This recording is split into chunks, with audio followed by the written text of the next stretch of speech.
Jack ఈ రెస్టారెంట్లో గత 3 సంవత్సరాలుగా పనిచేస్తున్నాడు. కానీ ఇప్పటివరకు జీతం తీసుకోలేదు. వాస్తవానికి అతనికి పని చేయడమే లక్ష్యం కాదు, అతనికి ఎక్కువ డబ్బు సంపాదించడమే లక్ష్యం. జాక్ తన పని అవకాశాన్ని ఉపయోగించుకున్నాడు. అతను ట్రీకి డైస్ టేబుల్ క్రింద దాచాడు. తరువాత ఒక చిన్న పరికరాన్ని టేబుల్లో అమర్చాడు. అలాగే దానికి నియంత్రణ బటన్ కూడా కలిపాడు. అన్ని సెట్ చేసిన తరువాత జాక్ డ్రెస్ మార్చుకునే గదికి వెళ్లాడు. తన రూపం మార్చాడు. ఇప్పుడు అతను ఒక ప్రొఫెషనల్ ప్లేయర్ లా కనిపిస్తున్నాడు. తర్వాత జాక్ కాసినో టేబుల్ వద్దకు వెళ్లి తన మొత్తం డబ్బు అంటే 10,000 యూరోస్ ని నేరుగా 8 పాయింట్స్ మీద బెట్టు వేశాడు. డైస్ వేసేటప్పుడు అతను అసలైన డైస్ ను ట్రీకి డైస్ తో మారించాడు. డైస్ ఆగబోతున్న సమయంలో అతను కంట్రోల్ బటన్ నొక్కాడు. డైస్ నేరుగా 8 వచ్చింది. అతని 10,000 యూరోస్ ఒక్కసారిగా 60,000 యూరోస్ అయింది.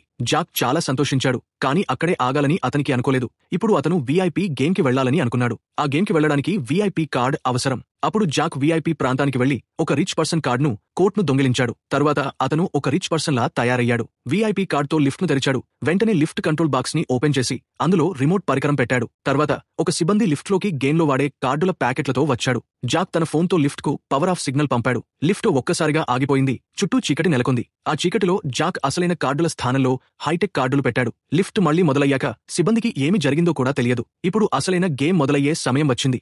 జాక్ మళ్లీ వీఐపీ కార్డు చూపించి టేబుల్ వద్ద తన స్థానాన్ని తీసుకున్నాడు. ఈసారి అతను డార్క్ గ్లాసెస్ పెట్టుకున్నాడు. అతని ప్రత్యర్థులు రాగానే జాక్ తన హైటెక్ ట్రిక్స్ మొదలుపెట్టాడు. ఇప్పుడు అతను టేబుల్ మీద ఉన్న అన్ని కార్డుల విలువలు స్పష్టంగా చూడగలుగుతున్నాడు. కానీ గేమ్ మొదలైన తర్వాత జాక్ కావాలని ఓడిపోయేవాడు. అలా ఎదురున్న వ్యక్తికి ధైర్యం వస్తుందని. తన ముందున్న వ్యక్తి సంతోషంగా ఉన్న సమయంలో జాక్ తన అసలైన బెట్టు వేశాడు. డీలర్ కార్డులు ఇచ్చాడు.